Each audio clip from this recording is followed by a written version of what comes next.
Live from New Delhi, you're watching DD India Live, India's voice to the world. I'm Tanvi Taneja. Coming up in the next 30 minutes. Bangladesh Air Force jet crashes in Dhaka college campus. At least 19 dead, several reported injured. India's civil aviation minister slams Western media over Air India crash narrative, urges oil to avoid jumping to conclusions till the final report is out.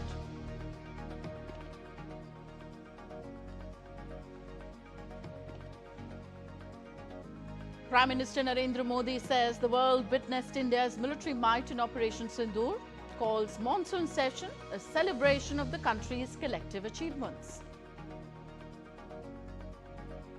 And Russia says it favors new round of peace talks with Ukraine, doesn't rule out a Putin-Trump meeting at Beijing in September.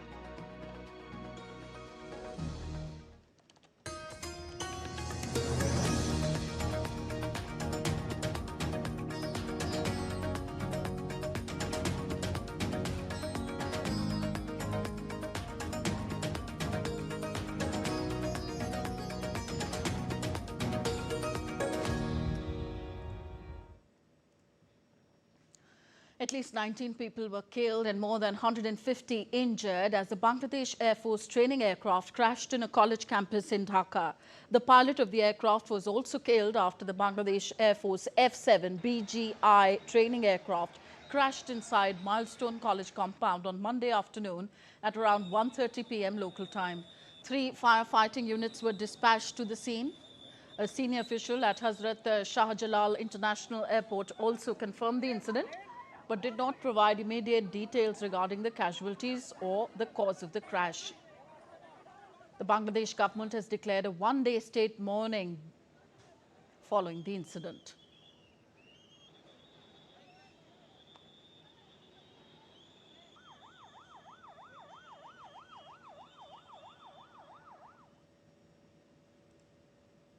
Japanese Prime Minister Shigeru Ishiba said on Monday that he needed to continue in office after his ruling coalition suffered defeat in upper house elections.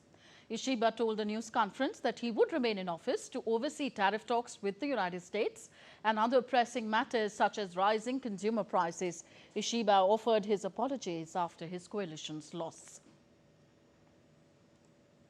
いつまでという期限を今考えておるわけではございます。 I am not currently thinking of a deadline of when I will continue till. As I mentioned earlier, we will do our utmost to find a way to resolve imminent issues such as the US tariff measures, rising prices, natural disasters that could happen tomorrow, and the most complex and challenging security environment of the post-war era. その道筋をつけると、全力で対応すると、そのことを申し上げておるところで。 Japan's ruling coalition has lost its majority after the far-right Sansieto party emerged as one of the biggest winners in Japan's upper house election on Sunday.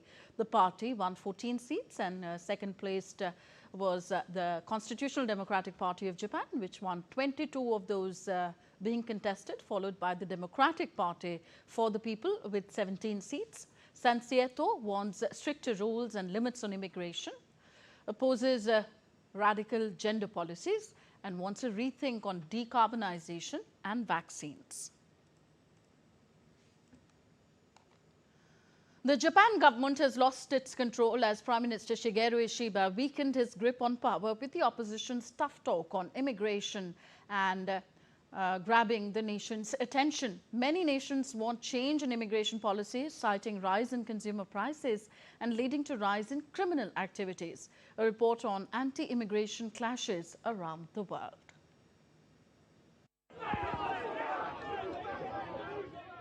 In the United Kingdom, new anti-migrant clashes erupted in London on Sunday outside a hotel housing asylum seekers. Rioters threw bottles and smoke bombs at the police. Early on Thursday, 8 police officers were wounded in clashes. Several demonstrations were held in the Epping town after police charged an asylum seeker with sex offences. The country also witnessed anti-immigration riots a year ago in the wake of the fatal stabbings of 3 young girls in the northern town of Southport. Immigration has become a top concern for UK voters as Prime Minister Keir Starmer published a white paper policy document calling for changes to make it harder to settle in the UK. Recently, Spain witnessed unrest in Torre Pacheco town after migrants attacked a 68-year-old Spaniard. Riot police patrolled the streets to curb protest and clashes between the Spaniards and North African migrants. Spanish Prime Minister Pedro Sanchez defended immigration citing economic benefits and has accused Conservative Party Vox of inciting clashes. In return, Vox leader Santiago Abascal said the government's migration policies were to blame. Anti-immigration protesters were organized by far-right Confederation Party in Poland's Warsaw on Saturday. Participants shouting slogans of "Stop Immigration" took part in demonstrations held in more than 80 Polish cities. They demanded the closure of the borders with Lithuania, Ukraine, Belarus and Slovakia. I came here to show that we want peace in our country, that we have been an open country for many years. In fact, we Poles were refugees and immigrants to other countries for decades, even hundreds of years. So, I think now we should repay that by acting the same way. With recent timeline of events bringing the Japan government in the spotlight, illegal migration has now become a global subject, with many governments facing backlash from the people, leading to turmoil. Bureau Report, DD India. On to the Russia-Ukraine conflict now. The Kremlin on Monday said that it would favor a new round of talks between Russia and Ukraine. The remarks come after Ukrainian President Volodymyr Zelensky on Saturday said that Kiev has sent Moscow an offer to hold another round of peace talks this week. The two sides met for talks in Istanbul in May and June, but have not agreed a date for the third round. An exchange of prisoners was held after the two nations held talks in May and June this year.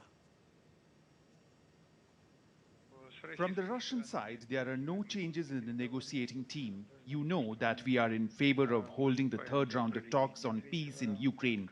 As soon as we have final idea as to the dates of talks with Ukraine, we will immediately let you know. Meanwhile, Kremlin added that it did not rule out the possibility of a meeting between Vladimir Putin and Donald Trump if the Russian and the US presidents were both in Beijing at the same time in September. Kremlin spokesman confirmed that Putin would visit China for events to mark the 80th anniversary of the end of the Second World War, but said Moscow had not heard if Trump planned to go. The Times newspaper reported last week that China was positioning itself to hold a summit between Trump and Putin.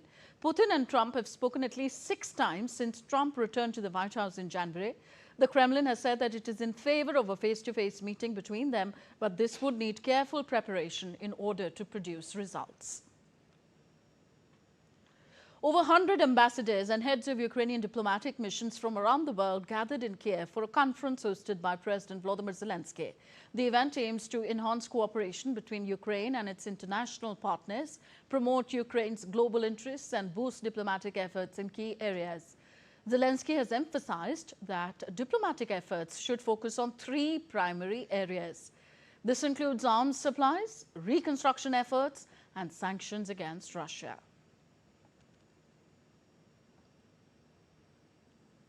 More from Europe. Britain's government will abolish its main regulator of the water industry and create a new single body for oversight of the sector.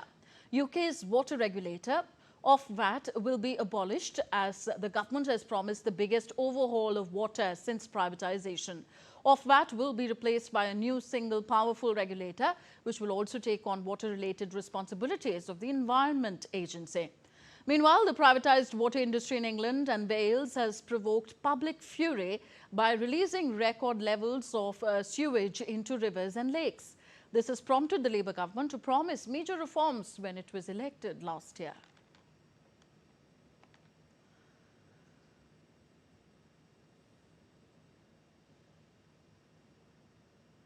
It is clear that the water industry in this country is broken. Our rivers, lakes and seas are polluted with record levels of sewage. Water pipes have been left to crumble into disrepair. Soaring water bills are straining family finances. Having 4 separate regulators with overlapping and conflicting remits has created a merry-go-round that has failed customers. So today, I can announce that the Labour government will abolish Ofwat. Iran, Russia and China will meet on Tuesday to discuss Tehran's nuclear program and the risk of sanctions being reimposed under the United Nations snapback mechanism, according to Iranian Foreign Ministry. This comes after Britain, France and Germany, known as the E3, warned that they would reimpose sanctions on Tehran if there was no progress on nuclear talks by the end of August. Tomorrow, we will hold a trilateral meeting with Russia and China in Tehran at the Director General level to discuss nuclear issues. Naturally, the topic of snapback to commitments will also be among the key subjects under discussion. Meanwhile, Tehran blamed European powers for the failure of the 2015 nuclear deal, accusing them of breaking their commitments, which lifted sanctions on Iran in return for restrictions on its nuclear program. The US withdrew from the pact in 2018.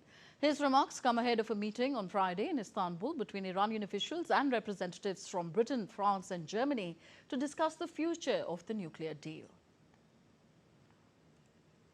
The European parties have been at fault both due to negligence and failure to fulfill their obligations under the JCPOA. US President Donald Trump on Monday stepped up his attack on Barack Obama, former US President, by posting an AI-generated video of the Federal Bureau of Investigation, FBI, arresting the former president in the Oval Office. The video posted on Truth Social begins with Obama saying, especially the president is not above the law. It then featured many US politicians stating that no one is above the law. The clip then switches to an AI-generated video of Obama being handcuffed by 2 FBI agents in the same office he once occupied as the president. Donald Trump can be seen sitting and smiling during the arrest. The fake video ends with Obama standing inside jail wearing the prison's orange jumpsuit.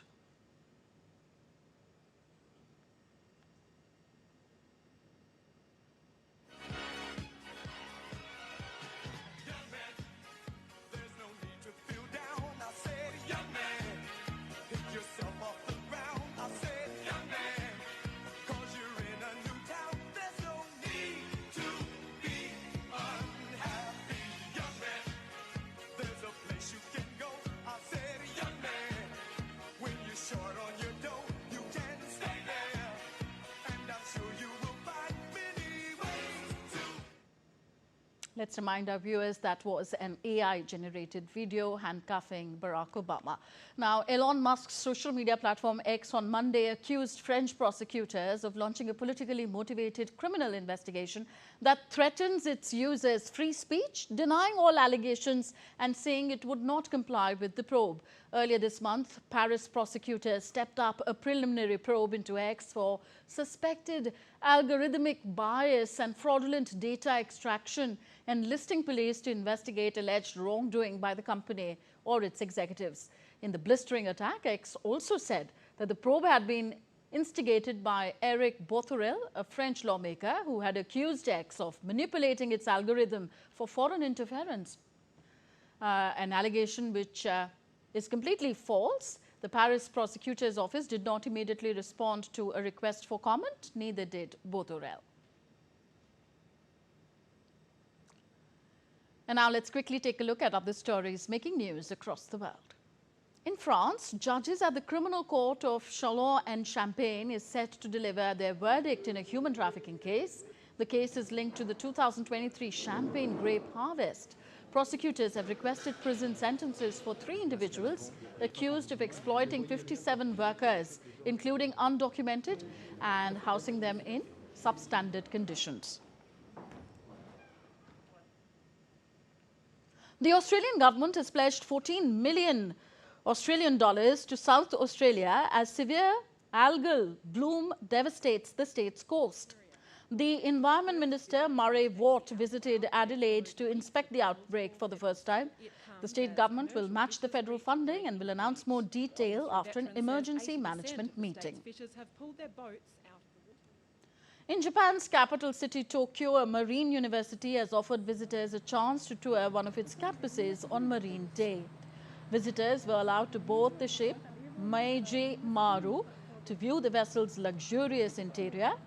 The ship, once used also by high-ranking government officials, is designated by the government as an important cultural property. You're watching DD India Live, still to come on this show. Vietnamese coastal provinces on emergency footing as Typhoon Vifa nears. And an Air India jet skids during landing in Mumbai, damaging aircraft and runway. All passengers reported safe.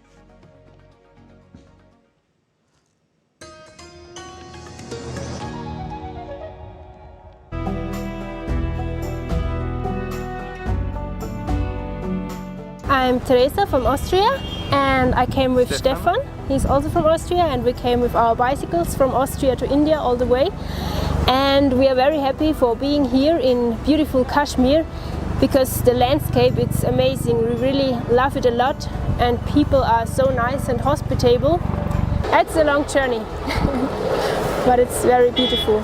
But we were here for hiking 5 days, and we really love the landscape. It's so similar actually to the Austrian Alps that we felt home. Welcome back. You're watching DD India Live. I am Tanvi Taneja. Vietnam braced for Typhoon Vifa on Monday as coastal provinces were placed on emergency alert and airlines cancelled flights ahead of the storm's expected landfall early on Tuesday. The typhoon is forecast to bring powerful winds and heavy rainfall, raising the risk of flash floods and landslides in northern Vietnam's mountainous areas. Vietnam's Prime Minister put coastal provinces on emergency footing for Typhoon Vifa, saying it could cause flooding and landslides. He also offered all fishing boats, cargo ships and tourist vessels to return to shore and urged the evacuation of people in high-risk areas.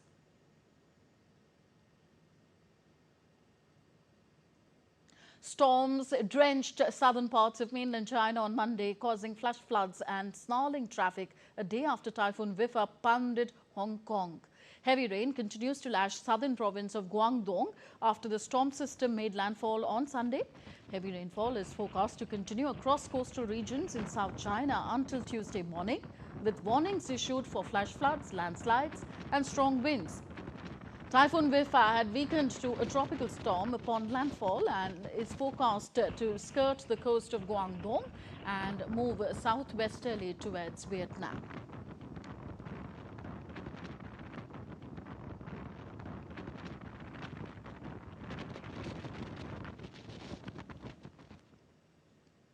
South Korea is studying various plans to improve relations with North Korea.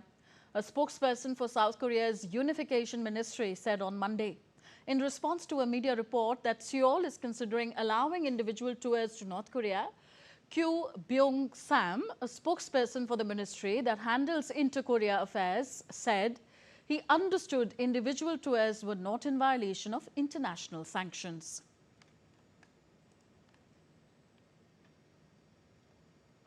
The government is establishing and pursuing North Korea policies with the aim of easing tension on the Korean peninsula and improving inter-Korean relations, and is looking into various plans.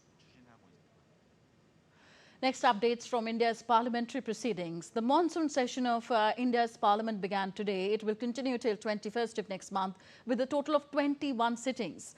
The lower house paid tribute to the innocent lives lost in the horrific Pahalgam attack and to the victims of the Air India crash in Ahmedabad. The house also paid tribute to the lives lost in floods due to incessant rainfall. In the upper house, the Minister for Civil Aviation, K. Ram Mohan Naidu, informed that the Aircraft Accident Investigation Bureau, AAIB, follows a definitive rule-based process and is totally unbiased in probing Air India plane crash. He further added that this is the first time that a black box has been decoded in India. We have our own investigation body, which is the Aircraft Accident Investigation Bureau. which got into the investigation process right after the incident with the subject experts into the site, and they have started their process according to the international protocol, and they have involved subject matter experts, all the international necessary people who are supposed to be participating in the investigation, and they have gone through the first set of investigation process, and they have given us the preliminary report. It was for the first time that as a country India took a stand that the black box which was achieved, even if it was damaged, that the whole decoding process is going to happen in the country, and we have successfully done it in the country. To have a definitive answer and a definitive future correction measures, we have to look at the final report, sir. And I can say this to the House and through you to the people of this country also, that the AIB has a very definitive, thorough, rule-based process. They are very transparently looking into the process right now, and they are totally unbiased. This also I can say that the AIB is totally unbiased and looking into the facts. Earlier, Prime Minister Narendra Modi stressed that the Parliament's monsoon session is like a Vijay Utsav. As the Indian armed forces achieved their objectives under Operation Sindoor with 100% success, demolishing the masterminds behind terrorism in their hideouts. Briefing media before the start of the session, Prime Minister Modi underscored that the world witnessed the strength of India's military power during Operation Sindoor. पूरी दुनिया ने भारत की सैन्य शक्ति का, भारत के सैन्य के सामर्थ्य का रूप देखा है। ऑपरेशन सिंदूर में भारत की सेना ने जो लक्ष्य निर्धारित किया था 100% अचीव किया। आतंकियों के आकाओं के घर में जाकर के 22 मिनट के भीतर भीतर ऑपरेशन सिंदूर के तहत उसको जमींदोज कर दिया गया। The Indian Prime Minister also hailed the multi-party delegations for their participation in the global outreach program under Operation Sindoor, calling it a reflection of India's collective strength and growing stature on the world stage. Pahalgam की क्रूर हत्या, अत्याचार, नरसंहार पूरी दुनिया चौंक उठी थी। आतंकवादी और आतंकवादी के आके दुनिया का ध्यान उनकी तरफ केंद्रित हुआ था और उस समय दल हित छोड़ करके देश हित में हमारे ज्यादातर दलों के प्रतिनिधि, ज्यादातर राज्यों के प्रतिनिधि विश्व भ्रमण किया, दुनिया के अनेक देशों में गए और एक स्वर से दुनिया के सामने आतंकवादियों का आका पाकिस्तान को बेनकाब करने का एक बहुत सफल अभियान चलाया। मैं आज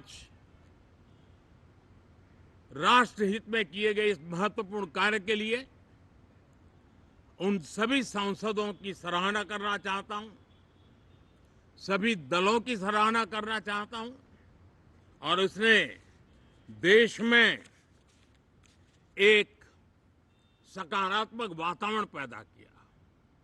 विश्व ने भारत की बात को स्वीकार करने की दिशा में अपने मन के द्वार खोले।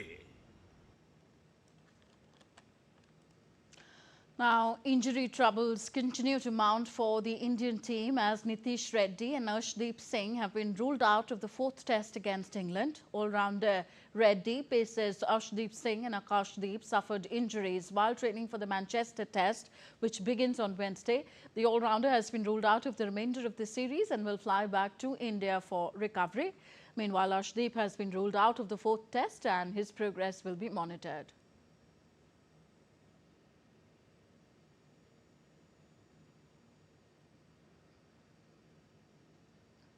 Selectors have added fast bowler Anshul Kamboj and retained Akashdeep in the squad for the final two tests. The fourth test is vital for India as hosts England lead the 5-match series 2-1.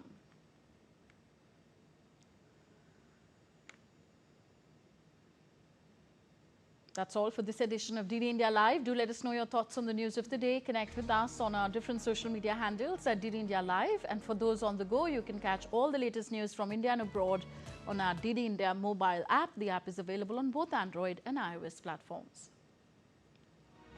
We'll be back with more news as it breaks here on DD India. I'm Tanvi Taneja from all of us here in New Delhi. Thank you for watching. Namaskar.